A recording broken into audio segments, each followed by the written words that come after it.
Welcome to the Football Guys Fantasy Football Show where everything sucks and life doesn't matter. I'm Alfredo Brown. This is my co-host Dave Kluge. I don't know why you're in We're such a bad mood. recapping. I We're don't know what's going recapping on, Week Alfredo. 14. We got some extremely exciting football last night. Two underdogs. Tommy DeVito making me eat my words in prime time. The Tennessee Titans came back and beat the Miami Dolphins in a situation that hasn't been done in the last 767 games, down 14-0 in the final 3 minutes. What is there to be upset about? That was an awesome night of football, Alfredo. So we're gonna recap Week 14 games, and yeah, that's what we're gonna do. We're gonna talk about football. It's gonna be great. It's gonna be awesome. I can't wait. It's gonna be phenomenal. Should we Dolphins start with lose. yeah, I was Yeah, wondering if no, we'd we're start with doing that it. We're game. doing it. Yeah, I'm gonna yeah, rip the yeah. Band-Aid off. All right. Yeah, this just Dave, this sucks, man. Like this sucks. I know like I can't be that upset because the Miami Dolphins have been so good all year. I don't really like typically just let my fandom air out on the show. It's This okay. sucks, dude. Like this just what happened? In the first 5 minutes, it seemed like every single player that could get hurt for Miami was getting hurt. They lose Tyreek Hill, Xavier Howard comes off the field, Connor Williams, their starting center, comes off the field, I mean, and at Jalen some Waddle point, also got jacked up and then, opening drive and had to go to the medical tent. Dolphins were already starting without two of their starting offensive linemen. It was just everything that could go wrong for Miami continued to go wrong over and over and over. And I think a lot of people were Fumbling the saying this ball at last the night. goal line. I mean, it was really just a tough game to So, watch. but I mean, the it was a thing is, fun like, game to that is the watch play. for somebody that didn't have any investment in the game. It was a fun game to watch. But as a Miami Dolphins fan, Troy King, shout out, another good friend of the show. Heard him venting a little bit last night as well. I feel for you guys. That was brutal. That was a tough game. That was the play, the fumble. That's the play where after Connor Williams, the starting center, gets hurt, they bring Liam Eichenberg over to center, who has played tackle and guard, now center, and then they fumble the exchange. And it just that Bradley Chubb gets a penalty for taking off his helmet and throwing it. Like Oh, that was a backbreaker. and it was on 3rd and long. Like that was it. They were gonna punt. I'm done. I'm done. Jalen My Ramsey wife got asked me, punked by Will Levis in one of the worst ways possible. I just got to say, all right, let's talk about the silver lining here. Will Levis is fun. Can we at least say that? I know. Are you ready whatever. to at least deal with this yet? I talked about it. You know No. me, Baker Mayfield fan, Jay Cutler fan, Jake Locker fan, Jake Plummer fan, All the Jakes. all the Jakes, and I guess Will Levis now. He just kind of fits that He mold looks like a of Jake. quarterbacks. Jake Levis. That's my new guy. I'm going to be an obnoxious Will Levis fanboy for the foreseeable. I'm jumbling my words for the foreseeable future. So I'm sorry that it had to come at the loss of the Dolphins, but get ready for an off season of Will Levis hype coming from your boy Dave Kluge. That's weird too. Like, why the hype? Because he threw one touchdown. Like, I get it. He looked good towards the end, but like, he also made a lot of mistakes. Like, he didn't look great the whole game. He looked good at the end. His final 2 drives looked fantastic. I think that he does have some future there, but I mean, I mean, it's the the Titans don't intangibles. have anything around him. It's the intangibles, the Shut up! grit, the energy, the Shut up! willingness to drop a hammer on Jalen Ramsey. Last week we saw him with the John Elway helicopter going for the first down. That's kind of stuff I like. And you can't really Is teach there? that. Sure, he might not be the best passer. He might still be raw. He might have some flaws, but he's fun to root for, dang it. I love it. I love it. So the starting quarterback for an NFL team, he's not a great passer, but he's got a lot of grit, a lot of heart. You basically just He goes described Taysom Hill. he goes You feet basically over head described at Taysom least Hill. once a week. It's great to see. Once again, you've described Taysom Hill. And I There's like not a Taysom more Hill. perfect quarterback. There's not a more perfect quarterback for Mike Vrabel than Will Levis. I'll say that. Let's talk Like, about the actual he's earned takeaways himself from this years. game, though. I mean, we're really seething and just reminiscing and how we Oh feel no, about this this is game. already the worst show of the year already. Already worst show. The Tyreek Hill, though, takeaways I like think is the one thing we need to talk about. I think Yep. that's something to talk about. He did come back in the game. Are there any concerns? An ankle injury is one of those things we saw. Travis Kelce came back into the game and then was limited almost all week in practice, looked terrible the week after. For a guy who relies on his speed like Tyreek Hill, he didn't look like the same Tyreek Hill when he came back into the game. So is there any concern about him possibly next week if he is playing, or do you think he'll just be back to 100%? If he's playing, you have to assume that he's playing at or near 100%. But yeah, there's absolutely concern. This is, I mean, it's being And a tough called a matchup high against the ankle Jets sprain too. potentially. Yeah, Yeah, really tough it's matchup being against called. the Jets. Mhm. Yeah, it's being called a high ankle sprain potentially. It's a tough matchup against the Jets, like you said. Miami's down a ton of weapons, and things are going to get even harder for them as they go forward. So it's just kind of like it's not even a Tyreek thing. It could get very hard to depend on a lot of these offensive weapons if they're missing potentially 3 offensive linemen per week. And uh, listen, it just doesn't look good. It doesn't look good if Tyreek is going to be injured. We saw plenty of Raheem Mostert. It wasn't quite the Devon Achane show Yeah. that many people were hoping. And even with Tyreek Hill out, Jalen Waddle was still pretty just above average in this game in terms of production. That's not a talk on his skill. It's just a matter of the production wasn't quite there. On the other side, I'll say this: the Titans offense just still looks bad. Like it Mhm. still looks bad. You can potentially start DeAndre Hopkins each week as a wide, like a low end wide receiver too, just based on volume. 12 targets, 7 receptions, 124 yards in this one, and then That was a you really vintage see. Hopkins game. I mean, he was doing it all. Like, he was beating press coverage, he was making contested catches, he was getting downfield, he was making plays after the catch. That's the DeAndre Hopkins I was hoping to see this year, and it seems like we've only seen it in, like, 3 games over the course of this entire season, but it does make it like you can't bench him. Like, he is still the old DeAndre Hopkins. You need to plug him in next week, even if he is gonna have some lows with Levis. Yeah, and I mean, really, outside of that, you saw big time highs for Tyjae Spears in the receiving game, where he wasn't really getting used in the receiving game as much. He was getting a couple catches per game, but now we see him come out 6 catches on 8 targets. And then from the running side, Derrick Henry, it, Dave, I don't know. Like it's just he's saved by touchdowns, but there's not really a big takeaway to take from this. He doesn't look great. 17 carries, 34 yards, averaging 2 yards a carry. It's just it's not great. It's not great, but there's always gonna be that touchdown upside for Derrick Henry. So you kind of have to roll with him.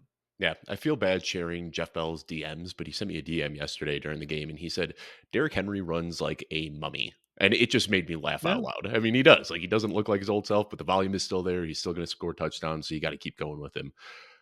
We spent way All too right, much let's time get. talking about this Yeah. game. Let's talk about the Giants and Packers game because that was a fun one. And my one proclamation, my one thing that I said about this game yesterday was that Tommy DeVito was going to get exposed in prime time, and he didn't look great. I mean, he was running a lot, and that was great, but he was hitting his first reads. He was getting the ball out of his hand quickly. Only got 158 yards and a touchdown, so nothing to really write home about, but he won. And I think that's the biggest takeaway from this game is that the legend of Tommy DeVito continues. He just keeps winning games. It's so easy to root for Tommy DeVito. Yeah, It's so easy to root for the Giants. It's so easy to root for the DeVito family. They're out there. Did you see the tailgate that they're doing before the game, I handing did. out cutlets to I everybody? did. Like that's phenomenal. That's phenomenal. I want this to just keep going on forever and ever. Who's going to be the starting quarterback next year? Daniel Jones or Tommy DeVito? I That's a can't get into legitimate I question. can't get into this right now. I That's have it. no Do idea. it. We'll talk about I'm it throughout the demanding offseason. it. I mean, they're paying Daniel Jones a lot of money, but it seems like the fan base right now wants Tommy DeVito. And like, is there a player who embodies a fan base more than Tommy DeVito embodies the New York Giants? I mean, it is just a match made in heaven. So I understand why the fan base is clamoring for Tommy DeVito. It's going to be a long offseason of speculation. I can tell you that much. But I think it was great to see Saquon Barkley back. We've seen some of his best games this season have come when Tommy DeVito is there. And I think a lot of times we talk about how these rushing quarterbacks can kind of take away the upside from a running back. But I think the threat of Tommy DeVito's rushing actually opens up additional room for Saquon Barkley. We saw him get loose in space a few times yesterday. So Saquon Barkley, he's had some ups and downs this season, but he had the 3 touchdown game a few weeks ago, and then he just had this big outing last night as well, where we're looking at Saquon Barkley as a back end RB1 for the rest of the season. So I will say this: that was a little out of the ordinary for Tommy DeVito. He hasn't had a rushing game like that, but the Packers are also one of these teams that tend to allow more rushing yards to the quarterbacks. They do tend to leave the middle of the field open, allowing for quarterbacks to run, and so that's what we did see quite a bit. Tommy DeVito step up in the pocket, be able to run and get those rushing yards, and I mean. Yeah, if he's able to do that, I think it's going to keep the defense honest. I mean, what we saw here was Saquon was able to run just fine. The offensive line looked solid for them, and really, it was him getting a little bit of like early usage in the receiving game, but it wasn't overwhelming. This was just good old vintage Saquon looking good, and the Giants' offense is actually a threat now. Yeah. And the last On thing I'll on say is we kind of nailed the call with the wide receivers too, where Dubs did leave the team in targets, but Jaden Reed got those manufactured touches. He scored the touchdown. He was the guy that we wanted in fantasy. Jaden Reed led the team in targets, sir. Did he? 10, 10 targets, 8 receptions for Jaden Reed. Oh, Romeo Doubs, you're right. 7 targets for 4 You're receptions. right. I was looking at carries, not targets. So yeah, you're right there. And the one last thing I'll say is with Jordan Love, we kind of talked about how it's been a tale of 3 seasons where he started off the season red hot, got ice cold, got red hot. Are we looking at Act 4 now? Are we going to be looking at a downtrodden Jordan Love for the rest of the season? Or do you think this was just kind of a one off game that we can't really read too deeply into? Giants defense Yeah, is better than I think people give him credit for. yes and no. I think this is just one of those games that you look at and you say, okay, the Giants defense played better than they normally do. Like they still give up plenty of this was a weird game for Jaden Reed to have 8 catches and only 27 yards. This was just an odd game. I'll say this: the Giants defense has been better against quarterbacks than I think people recognize, but then oddly enough, they've been really susceptible to wide receivers in fantasy. So yeah, like let's just give credit where credit's due. The Giants went out there and they kicked butt last night. Like it is what it is. Jordan Love he looked off right from the beginning. He looked off. I do think this is more of a one-off type game for him, and we should see him sort of come back to normal next week. Now, before we continue on here, I want to remind you guys, Football Guys is finding a way to give back this holiday season, and you should too. From December 11th to December 15th, Football Guys is going to be donating 20% of every new premium subscription sold directly to St. Jude Children's Hospital. This is your chance to get all the same expert insights, tools, and resources that the Football Guys premium subscription offers while supporting an incredible organization.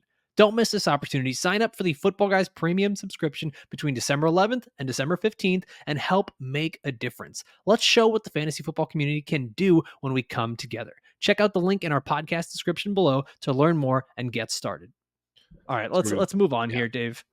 Let's get to some of the other games that we saw here this past week here. Buffalo Bills beat the Kansas City Chiefs in Tony Gate. We talked a little bit about this, but what would be the big takeaway for you on this one?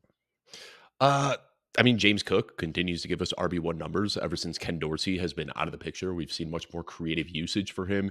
We were talking about James Cook early in the season as one of the biggest draft busts. It just didn't look like it was going to come together. Latavius Murray was getting the goal line work, but we're seeing James Cook now getting almost all of the high value touches. He gave us 25 PPR points in this game, and he's just been on a little heater. 25 last week, 16 the week before, 19 the week before that. So I think the departure of Ken Dorsey, you can talk about how it may have negatively impacted Stephon Diggs, and Josh Allen hasn't been the same, but James Cook has been lights out ever since Ken Dorsey's been out of the picture. Rashee Rice, is he now just the unequivocal wide receiver 1 for the Chiefs? 10 targets, 7 receptions, 72 yards, a touchdown. That gives him 6 touchdowns on the year. Rashee Rice seems to be the guy for the Chiefs that you can plug and play each week. I don't know if I can call him a wide receiver 2 just yet, but I think he's on that fringe as a wide receiver 3 or flex play every single week now. I'll take it a step further. He's not just the wide receiver 1. He's the number 1 pass catcher. He is out targeting Travis Kelce over the last 4 weeks. It seems like he is kind of taking that torch now as the security blanket that Patrick Mahomes leans on. So yeah, Rashee Rice is looking great. We're going to talk about him a lot this offseason. Maybe the Chiefs add somebody, but if they don't, Rashee Rice could take that year 2 jump and be a wide receiver 1 that could break out next season. And the last thing, we talked about it briefly on the waiver wire show. Clyde Edwards-Helaire, he got the touches, but Jerick McKinnon looked better, and he outtouched CEH in the red zone 2-1. So I think both of us are kind of in agreement that if we have to put our chips on one running back for the rest of the season, it's probably going to be McKinnon over CEH, right? Yeah, 100%. He's just more explosive. He's going to get used in the passing game. They're not going to establish a run with Clyde Edwards-Helaire. It's just not going to happen. Yep. All right, next game we want to take a look at here. Denver Broncos beat the Los Angeles Chargers 24-7. The Broncos just continue to look good. Russell Wilson, he's very efficient. He hasn't been this high volume guy. He actually had one of his highest passing yardage games of the season with 224 yards, which is just weird to say. And the big thing for me to take away in this is what happens with the Chargers going forward. Because if Justin Herbert really has messed up this finger, that is going to be so critical to throwing the football, because as it was explained on the broadcast, is that he is a guy that throws releasing from his from his index finger, right? And if some quarterbacks like flip flop, right, between middle finger or index finger, he releases off of that index finger, and that's the finger that he has hurt here. And if that's going to be a big issue, we could be looking at a team where Easton Stick is starting for the rest of the season. Brandon Staley could be getting fired, and there's a lot of movement that could be happening. And so if all that happens, right? There's no Justin Herbert. Can you trust guys like Austin Eckler and Keenan Allen each week with Easton Stick under center? I mean, we talked about benching Austin Eckler this week. It was a point of discussion on a lot of different podcasts all over the industry, and he finally looked like the Austin Eckler of old. I mean, he didn't look great, but he averaged 5 yards per carry, 5 yards per Right. reception, got in the end zone, and did what we expect to see Austin Eckler do. So I'm not overly concerned there. For anybody listening on the podcast that can't see, I'm going to be very tongue in cheek here, but Quentin Johnson finally had his breakout game. Is that what we needed to unlock Quentin Johnson? Easton Stick under center? I mean, we saw that big catch downfield that he actually caught. But I mean, no, it's definitely concerning. I think you got to plug Keenan Allen in because he has just been so good this year, and he was still seeing targets. Even when Easton Stick was passing the ball, but it's not going to be the same ceiling as it would be with Justin Herbert. And like Adam Hutchison, our injury guy over here said, Justin Herbert's probably going to miss some time. We might not see him again for the rest of the season. So this is definitely concerning. I think Austin Eckler is the one guy that you can count on. You're still starting Keenan Allen, but rather than being that top 3, top 5 guy, Keenan Allen's probably more of a boomer bust wide receiver too now. And on the other side, Javonte Williams continues to be getting plenty of usage. He's going to be a plug and play RB2 every single week. Cortland Sutton, is there a guy in the NFL who just misses more easy catches, but then catches more ridiculous receptions?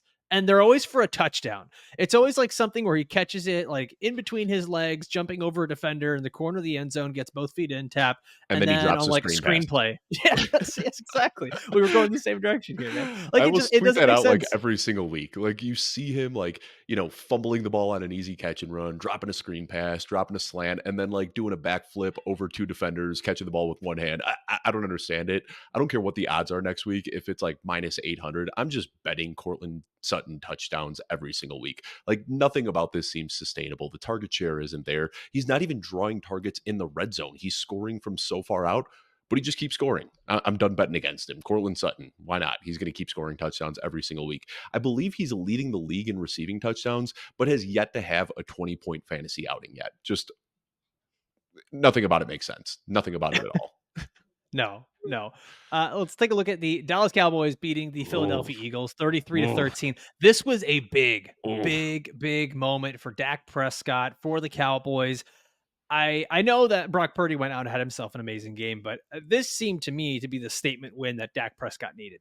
Yeah, and I mean, just a terrible loss for Eagles fans. Like, they felt like the top dogs in the NFC. And you asked any Eagles fans, they would have said that they were the best team in the NFC. And then back-to-back weeks getting slapped by the 49ers, slapped by the Dallas Cowboys. They've got to be a little bit nervous now. I mean, they're still probably going to make the playoff. Well, they're still going to make the playoffs. They're still probably going to have a first-round bye, but they've got to go through Dallas or San Francisco now. They've got to be pretty nervous about it.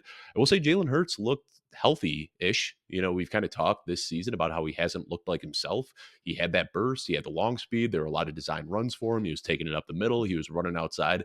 That did look like the old Jalen Hurts.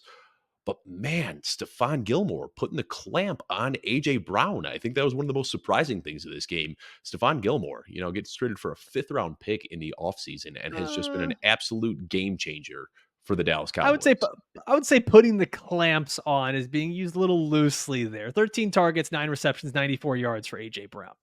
And how many of those Let's came? not I'd have say to go back and look at it, but I'm guessing some of those catches came against Stephon Gilmore because almost anytime I saw the ball going AJ Brown's way when Stephon Gilmore was covering him, he was knocking the ball out of his hands or he was keeping him up for a short reception. I'll have to go back and watch the entire game, but what I saw watching it live, it seemed like Stephon Gilmore was really, really getting to DK or AJ Brown. well, I think that the takeaway here, at least from what I'm seeing from this game, is I mean the Eagles receivers still sort of got theirs. It hasn't been the Mhm, same. But the thing that's getting worrisome here is Jalen Hurts, no touchdowns on this one, and he's almost good for a touchdown every single game, whether mhm. it's throwing, rushing, whatever it is. Uh, a little worrisome there, Jalen Hurts. I'm not sure what to make of this performance, Dave. I know like there was the talk a whole last week, right? Derek Carr, David Carr, Yeah. saying he'd rather start Marcus Mariota if Ugh, he's the yeah. Eagles there. I I don't know, like how much of this you said he looked healthy, Ish. uh, ish, right? Like are we gonna keep kind of just expecting these middling performances from Jalen Hurts, or can we expect him to be a top 3 quarterback every single week like we're used to? I mean, this was the toughest back-to-back slate of games that he'd have for the entire season. San Francisco and Dallas in back-to-back games. It softens up a little bit. He's got Seattle next week, which he should have a good game against. The Giants, like we saw yesterday, they aren't pushovers. He might struggle a little bit against New York, but then Arizona in week 17. So I think you're starting him all three of these weeks. I don't think we're getting too cute here and talking about benching Jalen Hurts. He still has that sky high upside every single week. So you just continue plugging him in and, just hoping he can ride it out and take you to a championship. 49ers beat the Seahawks last week, 28-16. And this really felt like one of those games that puts Brock Purdy on the map. I mean, he's been there, right? But if there was a game where we're saying like, okay, to be at nearly 400 yards on the game and to continue just week after week after week, he continues to get guys involved. It just seems like the timing of it all, the narrative of it all, it just continues to snowball more and more and more into Brock Purdy being the MVP of the NFL this year. Yeah, not bad for a system quarterback, huh? No, Yeah. again, tongue in cheek. No, I mean, he looks unbelievable. The way he's thrown across the field, extending plays with his legs. You and I talked about Purdy a little bit this offseason. I've been a big fan of this guy. I was kind of fading him early. I thought that he was a little bit of a system quarterback, kind of a product of his environment, but he just gets better seemingly every single week. You look, he's really had 2 duds this season, and both of those came in games, one where he was knocked out with a concussion, and 2 where they said he may have suffered another concussion and just wasn't ruled out. Outside of those games where he's taking big shots to the head, he's been lights out. I mean, you can't say it enough. I think Purdy absolutely belongs in the MVP discussion. The other takeaway from the 49ers that I'm looking at, kind of laughing a little bit, Christian McCaffrey goes for, 153 total yards, and it feels like a disappointing game.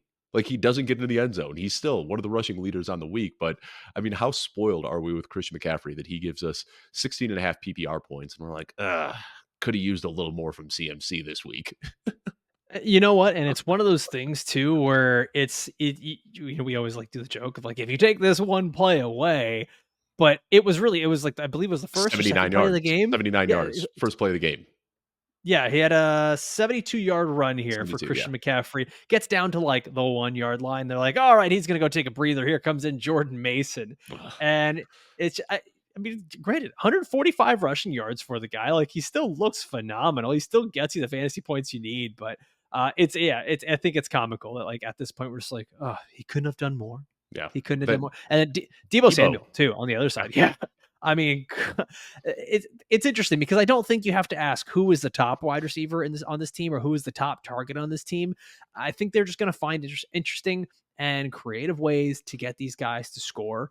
And I mean, seeing both of them, hashtag both of them. I mean, Brandon Ayuk, 126 yards receiving, Deebo Samuel, 149 yards receiving, both of them with 9 targets. I got to say both of them. I can't say both of them. Both of them with 9 targets. And I mean, Deebo's the one that happens to walk away with 2 touchdowns today. And that's back-to-back weeks with a receiving and a rushing touchdown. I mean, Deebo Samuel is just playing out of his mind right now. And it's not even like someone got left out in the cold. George Kittle gets a touchdown too. So it's just, we're at the point here where the offense, I think that was the big concern for me and for a lot of people was, well, there's so many mouths to feed. And for this to happen and for these guys to all be fantasy relevant, Brock Purdy's going to have to play out of his mind. And no one expected this. Yeah. And here we are. We are. Not about to feed, but Chef Brock is out here cooking. To me, this feels exactly like what I said last year. I'm like, if AJ Brown is going to perform like a top 3 wide receiver, Jalen Hurts has to play out of his mind. And then he did. And so here we are. Let's just focus on whoever I say needs to play out of their mind next year, and they'll just probably do it. And then we kind of nailed the backfield too, talking about that, where we said, if Ken Walker comes back, both of these guys, one, it's a really tough matchup. We understand that, but it was a 50-50 split almost down the middle. Ken Walker surprisingly actually had more targets. Zach Charbonnet surprisingly had more carries. They swapped roles.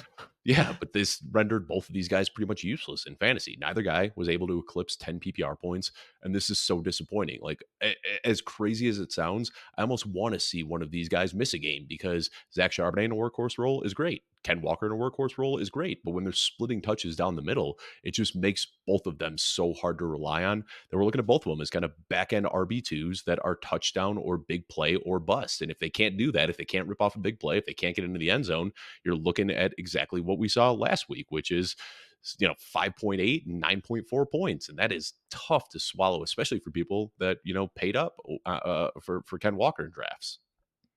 So who are you benching? both of them. Yeah, There you go. Big seriously. Yeah, takeaway. yeah, yeah. Next game on the slate here. Minnesota Vikings beat the Raiders 3-0. And that's all we got to say about that game. On to the next What? one. I like the only Uh, thing to add here really is, I mean, uh, Zamir White is going to likely fill in for Josh Jacobs. You'll probably see a little bit of Amir Abdullah. We talked about this quite a bit on the waiver wire episode. Ty Chandler is going to be filling in for Alexander Madison. Once again, we talked about this quite a bit on yesterday's waiver wire episode. Nick Mullins comes in and replaces Josh Dobbs. That experiment seems like it might be done going forward. So quick I moment of will say this. silence. Josh Dobbs deserves Yeah. it. Well, I mean, no one can hear you in space anyways. I mean, that's yeah. I'm proud of that one. I'm proud of that one. Yeah, I don't think like we're going to be a little bit excited about these guys because they are running backs that are going to get volume, but just seeing how bad these offenses are, it's hard to expect anything more than, flex worthy plays, running back 3 type plays out of these guys. Dude, say that Next game. Ty Chandler, Yep. Cincinnati, Detroit, and Green Bay on the docket. Those are pretty good matchups. Detroit could pose a Oh little bit yeah. of a challenge, but with his pass catching upside as well, if he's getting all the workload, I like him in all 3 of those matchups. So, yesterday we were talking about our waiver wire pickups. Now that I've kind of had some time to sleep and ruminate on it a little bit, I think Ty Chandler deserves to be the number 1 wire pickup this week. Yeah, and I think, kind of talking out of both sides of my mouth here, right? I think when you just look at this big picture and you look at how bad the offenses are and how little we truly know about these players and the level of production we've gotten from them in various games, most notably Ty Chandler, Mhm. it's hard to have high expectations. Yep. However, we see this every year when you get to the fantasy playoffs, you get to the final 3, 2 weeks, whatever it is, and a guy like Zamir White, who nobody had on their roster, nobody had any expectations for, becomes the league winner. He becomes that Mike Boone that in the playoffs gets you 2 Ugh. touchdowns on like 8 carries and 12 yards, and you're just like, "Yep, won my matchup. I'm a very savvy fantasy manager." I was That's kind of where Googling you Mike end up. Boone as you were saying that, and then I just closed out of the window because you already took it from Yeah, me. But yeah, Mike yeah. Boone, what a fun memory. Look at us. Look at where we are here. Mike Boone is depressing. All right, next game on here. New York Jets beat the Houston Texans 30-6, and Zach Wilson, he's not dead. He's still going. He's Yeah. still going. This is, I mean, I I think they think told him, "Hey, if it you win 2 of these next 3 games, you don't have to play anymore," and Aaron Rodgers gets to play, and then he just goes out playing like freaking Joe Montana out here. Well, did you hear like what he said to one of his teammates, to DJ Reed, before the game? He's like, "Well, what's the worst that could happen? They bench me again." And like that's such a funny thing, but like what a way to look at it, because that's where you have to be if you're Zach Wilson. Like, what's gonna happen? Do you Can't get kill what's benched already dead. again? Yeah, what is dead may never die. Zach Wilson, like that's it, man. Like he goes But he out there, looked throws good. for 300 yards, 2 touchdowns. He looked like he was finally confident. I will say this: the Houston Texans looked absolutely deflated after losing Nico Collins early, after losing CJ Stroud to potentially a concussion, which that hit looked really, really bad. Yeah. Like the way he fell back, it was, to me, it was very reminiscent of how Tua Tagovailoa hit at the back of his head last year. Mhm. But we have been seeing lately, and just to like veer off to CJ Stroud narrative a little bit here, we have been seeing lately a lot of these players have been coming back from the concussions a little bit quicker. The concussion Yeah. protocol seems to be, I guess, Softening up. so maybe I don't Yeah. even know if that's like the right word to use here, I mean, we saw with but TJ Watt, they just put a visor on him, and they're like, "Oh, you're good to go. Get back in the game." he played the rest of the game. And then I'm, after the I'm, game, they go, "Oh, by the way, he's on concussion protocol." It's like, yeah, we all saw it. we know, the people watching on TV know. Yeah. Brees Hall remains just basically the top wide Wide receiver receiver for the 1. Jets. Yeah. I mean, and it's Garrett Wilson's done a great game too. 14 targets, 9 receptions. I think this is the best thing for the Jets skill players, is having Zach Wilson in there, which is the craziest thing to say. But yeah, that's where we're at. It's, if Zach Wilson plays, Brees Hall and Garrett Wilson are startable. If he's not, you Yeah. seriously have to question whether you're starting these guys or not. But I mean, the two of them, 8 receptions for Brees Hall, 9 receptions for Garrett Wilson, they're just going to keep putting up points for you in PPR leagues. Yeah. I mean, Zach Wilson is fearless. He's going to throw interceptions. He's going to fumble the ball, but he's also going to do whatever he can to get the ball in his playmaker's hands. And that's what we want to see in fantasy. But Yeah, kind of a crazy week there. I wrote about my 3 up, 3 down article. I picked 3 players trending up and 3 players trending down. And this week in my trending down section, I actually wrote the entire Houston Texans offense. And it's a tough pill to swallow because this offense, especially the passing attack, was so suppressed in drafts this Yeah. preseason. Nobody wanted CJ Stroud, nobody wanted Nico Collins, Tank Dell, Dalton Schultz. These guys were all afterthoughts. If you remember, rewind a few months, we thought this was going to be a smash mouth run game led by Damian Pierce with a 100% workload in the backfield. We thought it was going to be a good defense that was going to get turned around by D'Amico Ryans. And this offense completely surprised us with this high flying passing attack.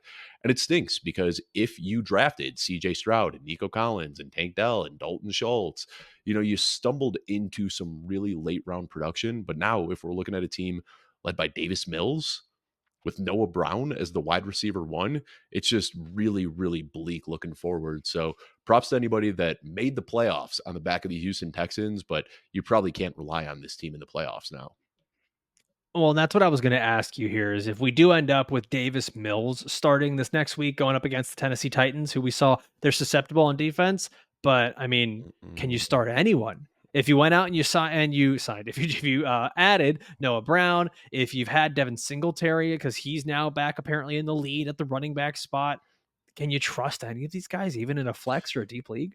I mean, maybe if Nico Collins comes back, but they said he's dealing with a calf strain that could, potentially knock him out for a couple of weeks. So Yeah. if the wide receiver one is Noah Brown, and if the tight end one is Brevin Jordan, and Davis Mills is throwing passes at them, no, I think you just got to bite the bullet and bench them all. I wish we had a word for all of them instead of both of them, just all of them.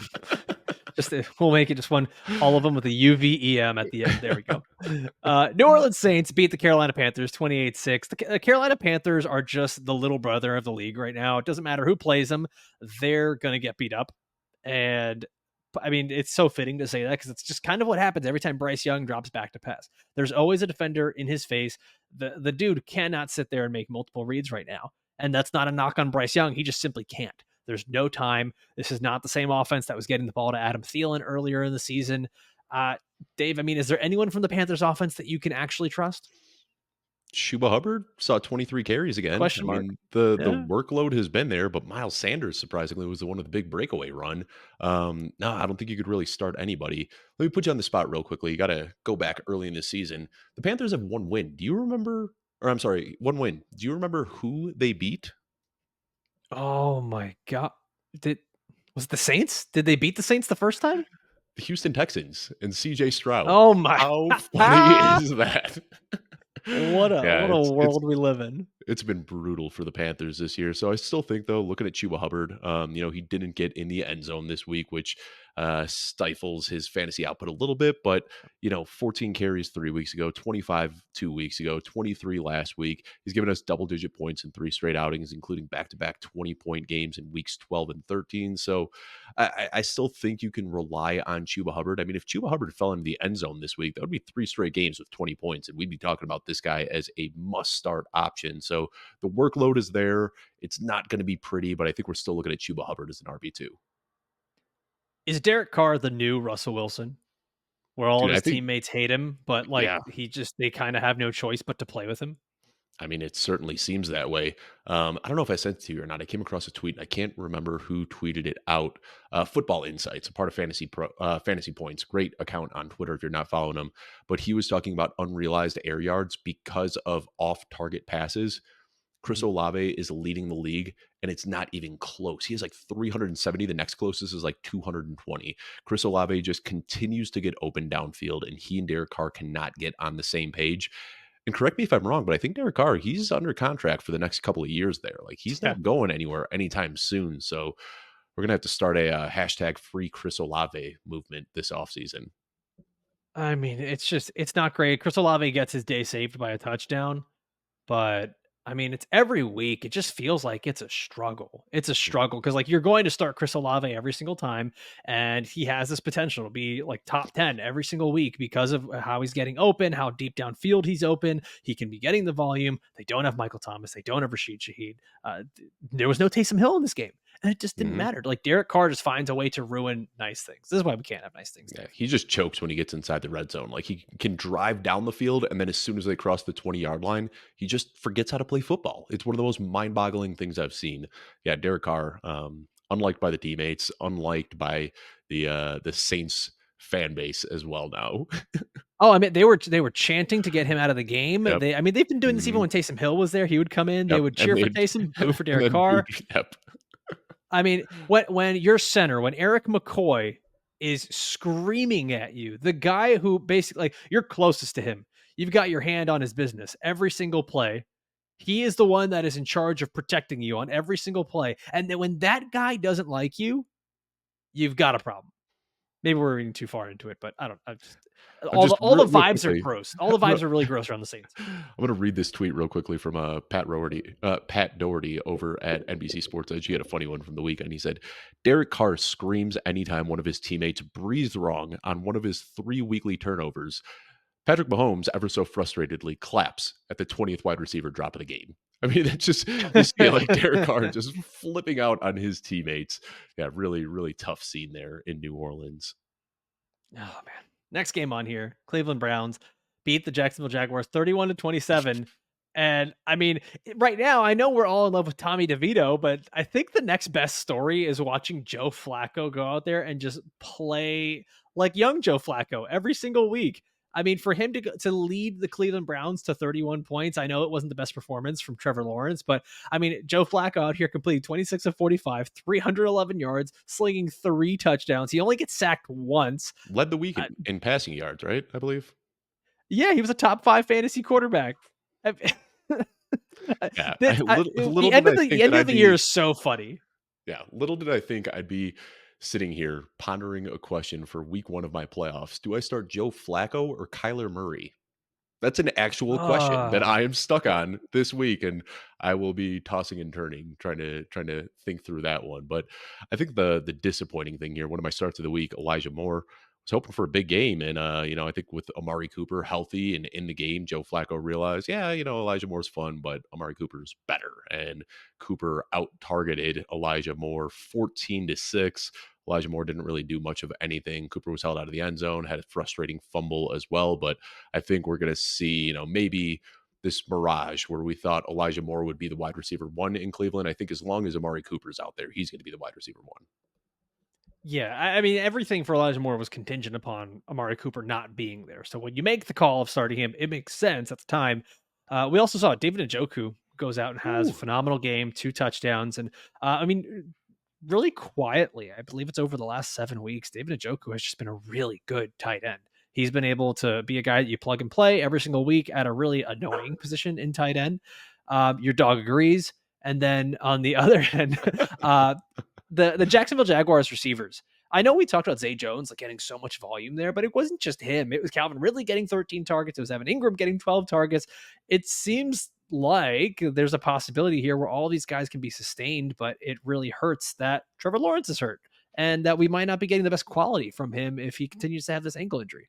yeah, I love seeing that Evan Ingram touchdown regression hitting, though. I mean, going into the game 2 weeks ago, he had more targets and more receptions without a touchdown than anybody else in the NFL. And now that regression is hitting at just the right time. He scored 2 weeks ago, had 2 touchdowns again this week. Let's hope he can just make up for the lack of touchdowns through the first 13 weeks and just pile them all on here in the playoffs and continue this hot streak. Next game on here, Bengals beat the Colts 34-14, and the legend of Jake Browning. We keep talking about like all these quarterbacks, like this is the best story. No, this is the best story, and Jake Browning's another one. I heard the funniest concept here of like, what if, like most ridiculous world ever, right? Jake Browning and the Bengals make the wild card, they make the playoffs. Jake Browning goes on this incredible run, and like something crazy happens. And it's just like, what do you do? What happens to Jake Browning? I believe he's going to be a free agent this offseason. Yeah, he's been around for a little while now. What? I think he's already like 27 or 28 years old. Been in the league for a bit. Yeah, I don't really know what to expect. There's going to be a lot of interesting discourse regarding some quarterbacks this offseason. I mean, is somebody going to want to roll the dice on Josh Dobbs again and see if they can recapture the magic there? Like, we're seeing a lot of guys that have unexpectedly done well in roles. Obviously, we already talked about Tommy DeVito and Daniel Jones.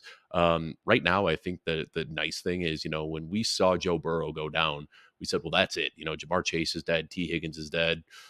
You can't play anybody on the Bengals, but Jake Browning is keeping this entire offense afloat. They're winning games. He's throwing for 275 yards. I mean, that looks like a Joe Burrow stat line. You see 18 for 24, 275 yards and 2 touchdowns. You know, Consider me shocked. I didn't think we were going to see that from Jake Browning. So yeah, we're still starting all of these guys. T. Higgins also looks like he had a relatively quiet day, but he also had a big touchdown that was called back on a little ticky tack OPI. It was definitely OPI, but I mean, T. Higgins was really close to having 100 yards and a touchdown in this game as well. Joe Mixon balling out, Chase Brown taking on a bigger and bigger role over the last 2 weeks. So this Bengals offense is very much so alive. We're talking about how Davis Mills probably lowers everybody in Houston. I don't think we're having that same conversation with these Bengal skill players. I think what we're seeing too, Dave, is that I think a lot of teams went into this year not really caring about their backup quarterback. And I think we've seen that with a couple teams and how like Josh Dobbs ended up moving around the league and Zach Wilson gets benched multiple times. But I think Jake Browning, this situation reminds me of Tyler Huntley, Snoop Huntley last year, or I Yeah, believe it was 2 yeah, years ago, whenever it was, yeah. where he played really well for the Ravens, and it's just guys that know the system. And so I think the Bengals are probably going to want to hold on to him, and we'll see that going forward. On the other side of this, the Colts, the one guy I really want to look at here, because I mean, well, two guys. I guess Zach Moss was a little bit disappointing, and I Ugh. think that I think everyone's going to end up having to keep starting him just because of the volume. Yeah, I he's don't getting like a think you're going to get, 90% snap share and like 20 touches per game. yeah. There was another kind of iffy call on a touchdown where Quentin Nelson was called for holding that. Again, a little ticky tack where Zach Moss, his day could have easily been saved if he had that touchdown there. So we're seeing the snap share, we're seeing the workload. It's really tough not to look at Zach Moss as anything but a top 15 running back, even if the production hasn't been there for the last couple of weeks. And then his teammate, Michael Pittman, he's going to remain, I Woo. think, a top 12 wide receiver every single week, maybe even higher than that, top 10, probably. 8 catches on 11 targets, 95 yards. The Colts don't have to be very good or score a lot of points for Michael Pittman to be good for fantasy. Gardner Minshew just continues to look his way. It's been to the detriment of basically every other player. You know that if there's one guy who's going to get his due in this offense, Mhm. it's Michael Pittman every single time. Yeah, absolutely Uh, no pushback there. This is a guy that we probably should have given a little bit more respect to. His rookie season, he was injured, didn't do much of anything at all. But then wide receiver 17 in year two, wide receiver 20 last year. And then he slips down like outside of the top 30 range this year. And he's given us wide receiver one numbers. So yeah, just keep plugging Michael Pittman in your lineup as a back end wide receiver one. Easy as that. Chicago Bears, Dave, beat the Detroit Lions 28-13. Justin Fields looked great. DJ Moore continues to impress and to thrive with Justin Fields. I mean, this is something that we're just seeing continue to go on. And on the other side of it, the Lions, they have these weird games where it feels like every like 3 games, Jared Goff just kind of walks out on the field, poops his pants, and then like the Lions offense is just terrible. Yeah, and I it's don't always get it. road games. It is always road games. I don't think the splits are quite as dramatic this year as they've been in years past, but he is not nearly as good on the road as he is at home, and that's something that we absolutely have to start talking about when we start looking at upcoming games. Now, for Justin Fields, I think what we're starting to see, and we've been seeing over the second half of the season here, is that he's giving us the rushing value that we all coveted so much. I mean, the passing has been fine, 19 of 33 for 223 yards and a touchdown, but really where he's been getting his value, it's been being able to run the football. Talking about 12 carries, 58 yards and a touchdown. When you have a guy similar to a Jalen Hurts that is almost going to guarantee you 2 touchdowns per game and 50 rushing yards per game, that's a must start every single week. And there's really not another way to look at it. I promise I Um, will not talk about Justin Fields on our weekly start show again because for the rest of the season, he is a start. You look at the games that he has yeah. started and finished this year, his 17 game pace in those games is over 3,700 yards. I mean, he is having a very, very good season. Again, we keep kind of getting ahead of ourselves, talking about the offseason discourse and the discussions that are going to be had. There's a lot of people in Chicago, myself included, that aren't sold on moving on from Justin Fields. That if this team gets the 101, and a lot of people are clamoring for Caleb Williams or Drake May or something like that, there's a lot of other people saying, let's keep Justin Fields for the next 3 years for about $50 million, trade back from 101, and just surround him with talent because there have been some ups and downs, no doubt, but he is showing all of the signs of being a potential franchise quarterback. Really quickly, other side of the ball, Amon St. Brown has a poor game. Don't don't like think anything of that. Take it with a grain of salt. And we continue to see Jameer Gibbs and David Montgomery really splitting that role. And all the people who have had DeAndre Swift on their fantasy team for years and years while he was in the Lions are just like, "Hmm, really? Yeah. Thanks. Yeah. Thanks a lot." That's where we're at. Last thing I'll say about Ne- this game really quickly yep. is the running back situation. I know we talked about Deonta Foreman on the waiver wire show. We talked about Roshan Johnson 2 weeks ago. I'm just going to say, don't trust any of these guys in your lineup. I spent a lot of time last night. I was writing about the Bears backfield and I was trying to find some sort of trends and some sort of something where we can predict how this is going to shake out. And there's nothing. There's no correlation between matchups or anything like that. So I think the best thing to do is just bench all of these guys because every single week the floors are just so shaky. Without an injury to one of these guys, Khalil Herbert, Roshan Johnson, or Deonta Foreman, I don't think you could feel comfortable starting any of them. Baltimore Ravens beat the Los Angeles Rams in an overtime thriller. This was a great game. Ravens win 37-31. All the takeaways is that basically everyone for every team at every position looked really good. Matt Mhm. Stafford and Lamar Jackson looked great. Kyron Williams continues to get volume, volume, volume, volume. I'll say this: maybe the only downside was that Keaton Mitchell just appears to not be able to break 10 carries. I just don't think it's something that the Ravens are going to allow him to do. Yeah. I don't get it.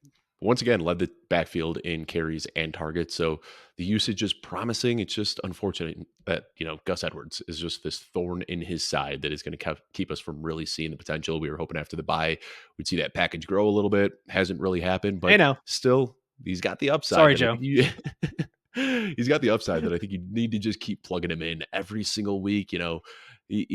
Again, didn't score a touchdown, didn't have a breakaway run, but that is always in his range of outcomes. So, yeah, I mean, I think, like you said, the takeaways here is that, looking at guys that you're starting next week, Matthew Stafford, Kyron Williams, Cooper Kupp, Puka Nacua, starting all of them. Looking at the Baltimore Ravens, you're starting Lamar Jackson, obviously. You're starting Keaton Mitchell. You're starting Gus Edwards. You're starting Zay Flowers. You're starting Odell Beckham Jr., and you're starting Isaiah Likely. These are two high-powered offenses that you can, lean on in fantasy. And I mean, of course, as soon as everyone is done with Cooper Cup and everyone is scared to play him anywhere, 8 Mhm. catches, 10 targets, 115 yards and a touchdown. We get vintage Cooper Cup in a matchup that was terrible for him, Right. terrible for wide receivers in general. Yards And after we the see catch, vintage. breaking tackles, contested catches, doing everything we haven't seen for the previous 6 weeks. Yep. Yeah, yeah, because fantasy football always makes perfect sense.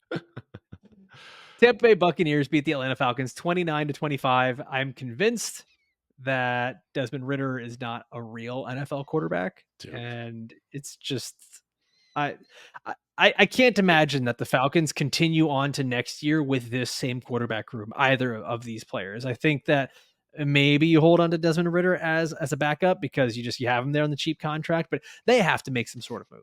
They have to make some sort of move for a good quarterback because Drake London, once again, looks fantastic. Kyle Pitts goes and gets himself a touchdown. You've got these Ferraris sitting in your garage, and you don't have a driver that knows how to use them. It's like having these expensive cars in the garage, and then the owner of the car is just like, well, I only drive automatic.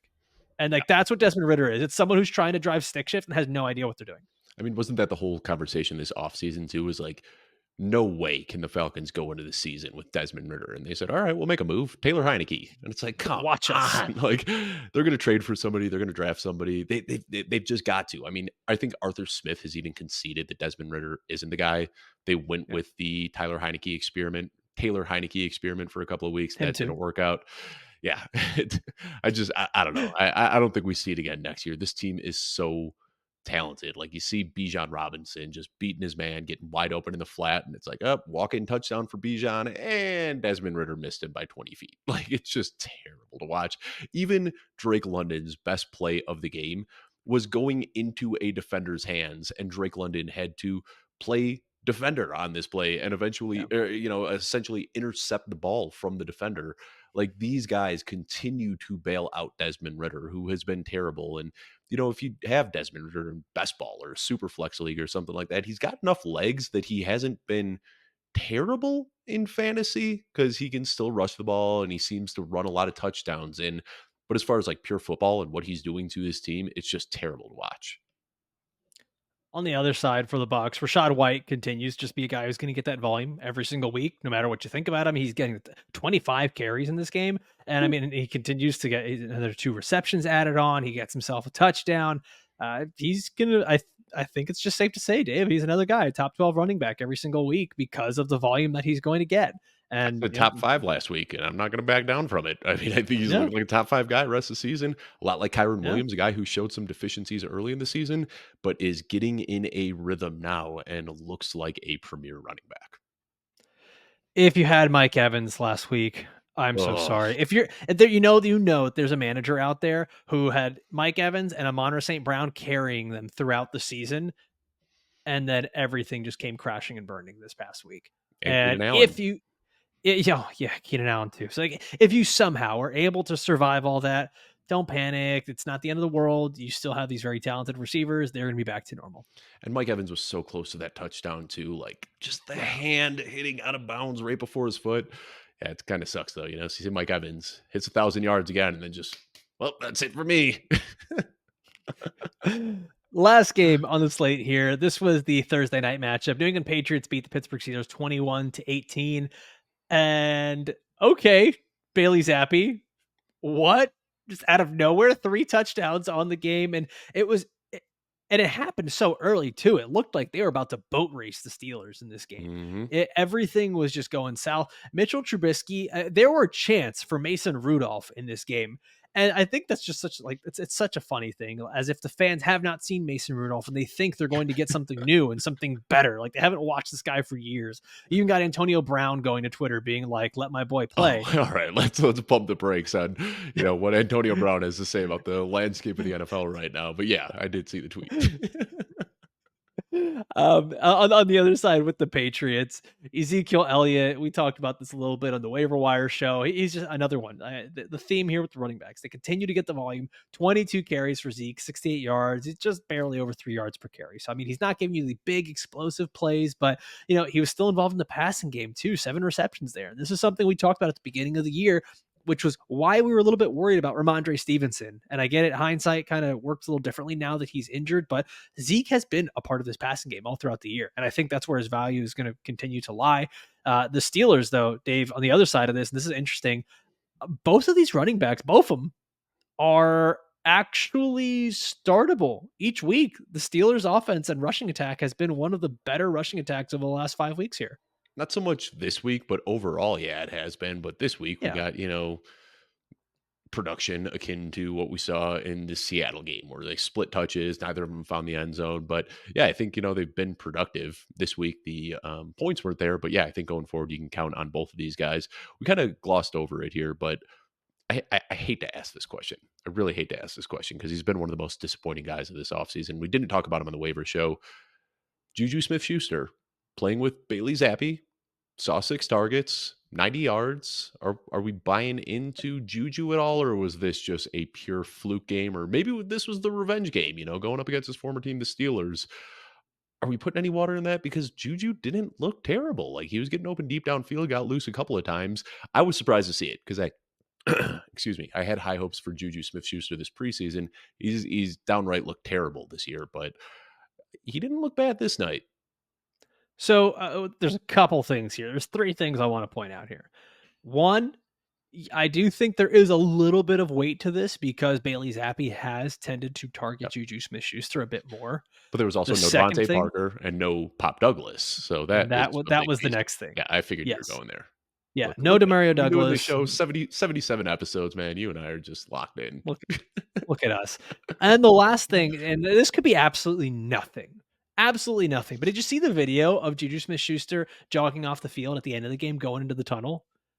Jogging. He I'd say yeah, kind of dragging a leg jogging. behind him. Yeah, yeah. Like all those reports of like the knee could explode at any time. I really don't want to speculate, but it kind of breathed some life into those reports. I mean, he went out and played a game, so it could Yeah. just be anything. It could be bumps and bruises, but it's kind of hard to give any value to. Because I mean, what, you're not going to put a waiver wire claim in for Juju? Maybe if you do, you're not going to start him, are Hey, we you? got to appeal to the 18 team leagues out there. All right, there's My someone bad. You're right. You're right. There's somebody's always stuck into the someone that playoffs in needs. their Yeah, 18 team league and needs a wide receiver. So yeah, maybe Juju Smith-Schuster is your wide receiver 4.